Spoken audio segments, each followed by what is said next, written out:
चलिए शुरू करते हैं फर्स्ट क्वेश्चन से। फर्स्ट क्वेश्चन है हमारा, मनुष्य के कानों में कितनी हड्डियां होती हैं? सही आंसर है ऑप्शन ए 6।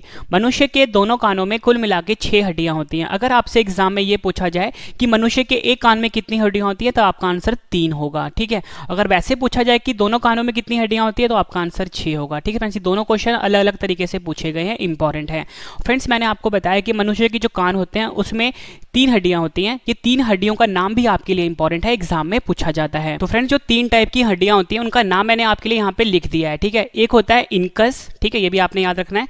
दूसरा होता है मालेयस, तीसरा होता है स्टेप्स। ठीक है, एक क्वेश्चन एग्जाम में आपसे और पूछा जाता है कि हमारी बॉडी का सबसे छोटा जो बोन होता है, सबसे छोटी जो हड्डी होती है उसका नाम क्या होता है? तो आपका आंसर होगा उसका नाम स्टेप्स होता है। ठीक है, जो कि हमारे कानों में पाया जाता है। एक क्वेश्चन एग्जाम में ऐसे पूछा जाता है आपसे कि हमारे शरीर की जो सबसे छोटी हड्डी है स्टेप्स, ये कहां पर पाया जाता है? आपका आंसर हमारे कानों में पाया जाता है। ठीक है, एक क्वेश्चन आपसे एग्जाम में और पूछा जाता है कि हमारी बॉडी का सबसे छोटा मसल्स यानी सबसे छोटी जो पेशी होती है या बोल दो सबसे छोटी जो मसल्स होती है वो कहाँ पर पाई जाती है? तो भी आपका आंसर होगा हमारे कानों में पाई जाती है और इसका नाम है स्टैपेडियस। ठीक है, स्टैपेडियस जो कि सबसे छोटी पेशी है या बोलो सबसे छोटा मसल है, ये भी हमारे कानों में पाया जाता है। तो जितनी भी मैंने आपको एडिशनल इन्फॉर्मेशन दी है सब आपके लिए इंपॉर्टेंट है।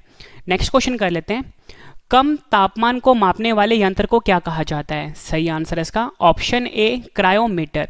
क्रायोमीटर वो ऐसा यंत्र है जिससे कि हम लो टेम्परेचर या बोल सकते हो कम तापमान को मापते हैं। फ्रेंड इससे हम -1000 डिग्री केल्विन तक का टेम्परेचर माप सकते हैं। ठीक है, इस यंत्र के द्वारा। यंत्र का नाम क्या है? क्रायोमीटर।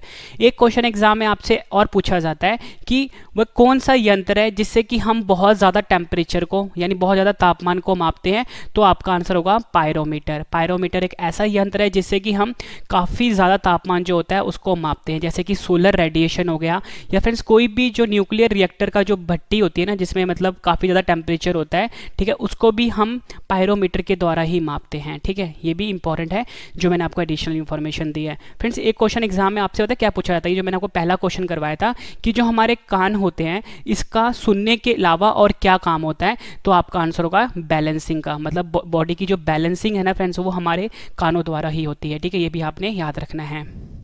नेक्स्ट क्वेश्चन कर लेते हैं, ये भी काफी इंपॉर्टेंट है, सूर्य और तारों पर ऊर्जा का स्रोत क्या है? सही आंसर है इसका ऑप्शन ए हाइड्रोजन का हीलियम में परिवर्तन। सूर्य और तारों पे जो फ्रेंड्स ऊर्जा का स्रोत होता है ना उसका मेन रीजन होता है कि जो हाइड्रोजन होते हैं वो हीलियम में परिवर्तित होते हैं। ठीक है, मोस्ट इंपॉर्टेंट क्वेश्चन है आपके एग्जाम के लिए। फ्रेंड्स ये क्वेश्चन का जो आंसर है थोड़ा घुमा के दिया गया था। आप ज्यादातर कहीं पे भी पढ़ते होंगे ना, आप पढ़ते होंगे नाभिकीय संलयन। ठीक है, यहाँ पे लिख देता हूँ नाभिकीय संलयन पढ़ते होंगे। ठीक है, यहाँ पे लिख देता हूँ नाभिकीय संलयन, या फिर आप इसको बोल सकते हो न्यूक्लियर फ्यूजन। ठीक है, न्यूक्लियर फ्यूजन रिएक्शन जो होता है इसके द्वारा तो सूर्य और तारों पर ऊर्जा पैदा होता है। ठीक है, तो फ्रेंड्स ये जो न्यूक्लियर फ्यूजन होता है या नाभिकीय संलयन होता है ना, इसमें पता है क्या होता है, जो हाइड्रोजन के जो आइसोटोप्स होते हैं वो हीलियम में चेंज होते हैं। तो दोनों चीज एक ही है। ठीक है, बट यहाँ पे घुमा के पूछा गया था कि घुमा के दिया गया था कि हाइड्रोजन का हीलियम में परिवर्तन ही सूर्य और तारों पर ऊर्जा का स्रोत होता है। ठीक है, यहाँ पे फ्रेंड्स हम बात करते हैं न्यूक्लियर फ्यूजन की, जिसमें मैंने आपको बताया कि जो हाइड्रोजन होता है वो हीलियम में चेंज होता है। इसमें फ्रेंड्स क्या होता है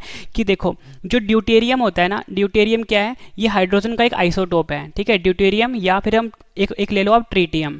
ठीक है, ट्रीटियम ये भी इसी का आइसोटोप है हाइड्रोजन का। इसको हम फ्यूज करवाते हैं। ठीक है, फ्यूज करवाते हैं। ठीक है, मतलब काफ़ी ज़्यादा तेज़ी से आपस में हिट करवाते हैं। फ्यूजन रिएक्शन स्टार्ट होता है जब फ्रेंड्स ये ब्रेक होगा ना, तो ये ब्रेक होगा एक हीलियम में। ठीक है, हीलियम में ब्रेक होगा और साथ में बहुत सारी एनर्जी रिलीज होगी, बहुत सारी साथ में एनर्जी रिलीज होगी और साथ में न्यूट्रॉन रिलीज होगा। ठीक है, तो आप यहाँ पे देख सकते हो कि जो हाइड्रोजन था ये कन्वर्ट किस में हुआ? हीलियम में कन्वर्ट हुआ। तो यही हमारा आंसर था कि हाइड्रोजन का जो हीलियम में परिवर्तन होता है उसको हम न्यूक्लियर फ्यूजन कहते हैं या नाभिकीय संलयन कहते हैं, और इसी के द्वारा सूर्य पर एनर्जी पैदा होती है। ठीक है, यानी सूर्य पर ऊर्जा पैदा होती है। नेक्स्ट क्वेश्चन कर लेते हैं, मनुष्य की सुनने की क्षमता कितनी होती है? सही आंसर है ऑप्शन बी 20 हर्ट्ज से लेके 20,000 हर्ट्ज तक। मनुष्य की जो सुनने की क्षमता होती है वो 20 हर्ट्ज से लेके 20,000 हर्ट्ज तक होती है। ये क्वेश्चन भी फ्रेंड्स एग्जाम में कई बार पूछा गया है। फ्रेंड्स ये जो हर्ट्ज है ना, आपसे एग्जाम में पूछा जाता है कि हर्ट्ज किसकी यूनिट होती है? तो आपका आंसर होगा हर्ट्ज जो होती है ये फ्रीक्वेंसी की यूनिट होती है। और फ्रेंड्स हम फ्रीक्वेंसी को आवृत्ति भी बोलते हैं। ठीक है, ये भी आपने याद रखना। और इसकी यूनिट होती है हर्ट्ज। ठीक है, ऐसे लिखते हैं इसको हर्ट्स, और शॉर्ट फॉर्म में हम लिखते हैं HZ से। और जो मनुष्य की सुनने की क्षमता होती है वो 20 हर्ट्ज से 20,000 हर्ट्ज तक होती है, ये भी आपने याद रखना है, इंपॉर्टेंट क्वेश्चन है। नेक्स्ट क्वेश्चन कर लेते हैं, सौर ऊर्जा को विद्युत ऊर्जा में बदलने वाले यंत्र को क्या कहा जाता है? सही आंसर इसका ऑप्शन ए फोटोवोल्टिक सेल। सौर ऊर्जा को विद्युत ऊर्जा में बदलने वाले यंत्र को फोटोवोल्टिक सेल कहा जाता है। इंपॉर्टेंट क्वेश्चन रहेगा आपके एग्जाम के लिए। फिर